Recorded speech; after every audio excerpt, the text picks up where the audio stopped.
ஓம்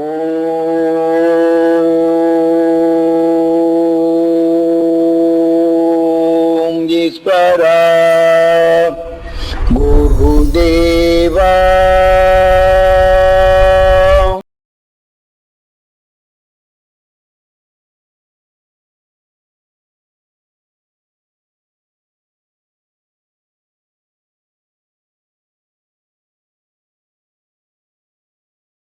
இன்று சூரியனுடைய நிலைகள் நிலை தடுமாறி இருக்கின்றது.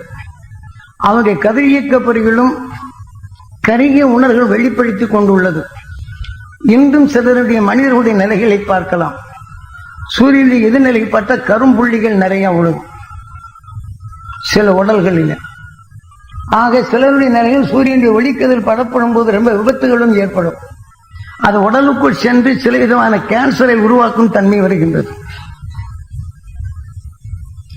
அதாவது இரத்த கேன்சர் போன்ற நிலையும் இதே போல அதனுடைய எதிர்நிலையான உணர்வு போது இடைவெளியில விஷத்தை கவரும் அணுக்கள் நம் உடலை உற்பத்தி பண்ணிவிடுகின்றது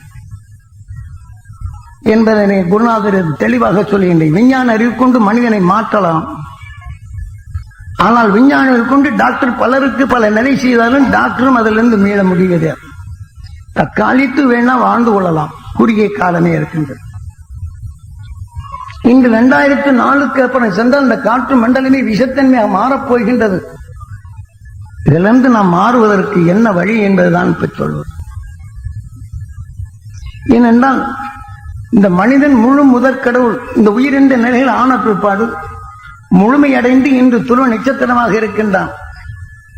ஆக உலகிலே இருளின் நீக்கி உணர்வின் உயிர் அணுக்களை உருவாக்கும் சக்தி வரும் ஒளியின் சுடராக நஞ்சை ஒளியாக மாற்றும் அந்த துருவ நட்சத்திரத்தின் உணர்வை நாம் எவர் பெறுகின்றோமோ நிச்சயம் இந்த உடலுக்கு நம்முடைய முயற்சிகள் அதன் வழியில் சென்று நம் உடலில் வரும் அந்தன்று நடக்கூடிய தீமைகளை நீக்கி மாற்றிக்கொள்ள வேண்டும்.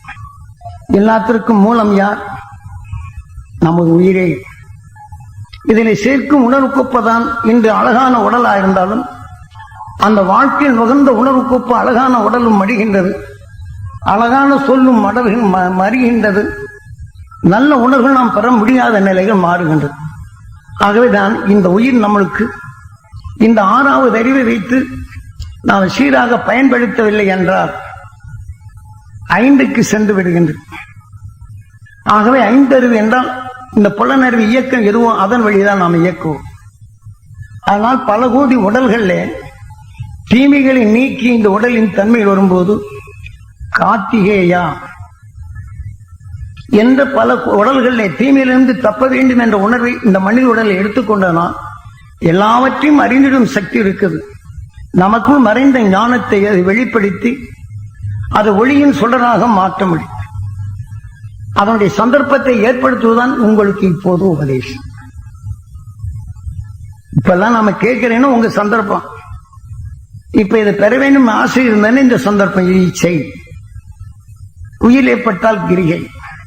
இந்த உணர்வின் தன்மை உங்க உடலின் இயக்கம் வருகின்றது. ஆகவே இதை பெருக்கிக் கொண்டால் இச்சா சக்தி, கிரியா சக்தி, ஞான சக்தி.